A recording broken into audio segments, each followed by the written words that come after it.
Salamasiz usta, sufilik jönündө kişine malumat berip geçiңиz дейт. Бериңизчи тураныч дейт.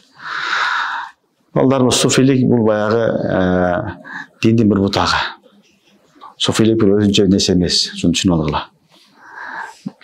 Суфилик деген сөз бул суфизм, тарикат, десем зухуд, бүт барлыгы бир эле нерсе. Илгергилер зухуд деп айтылган, муну тарикат деп айткан, азыр суфизм деп айтылат. Муну жөнөкөй тилмен айтканда фихул батин. Түшүнүңөрбү? Фихул захир, муну фих деп айтылат.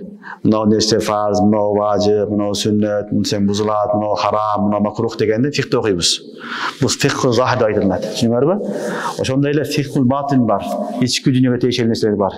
Ихлас деген эмне, шүгүр деген эмне, сабыр деген эмне, ал канчан келет, кантип келет, анын жолу кандай, кантип таваккул кылыш керек, кантип ишениш керек, кандай кылыш керек деген маселе, толтура маселе бар.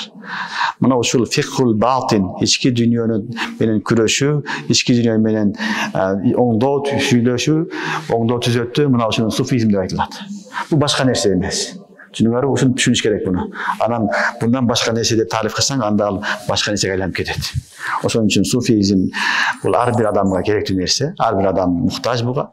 Ар бир мусулманга ихластуу болушту зарыл.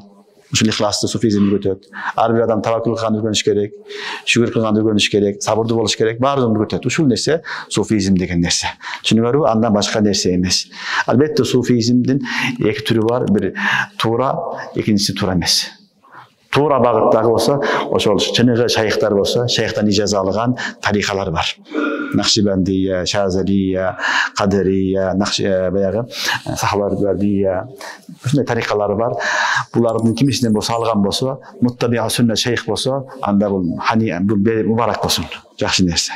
Бирок кээ бир учурда суфизмдин аты эле бар. Кылган иши бүт баары хилафы сүннет. Сынафка сүннөткө туура келбейт, бидаттар кирип кеткен, толтура бидат менен алек болот. Аны өзүн суфи дейт, ал суфи эмес.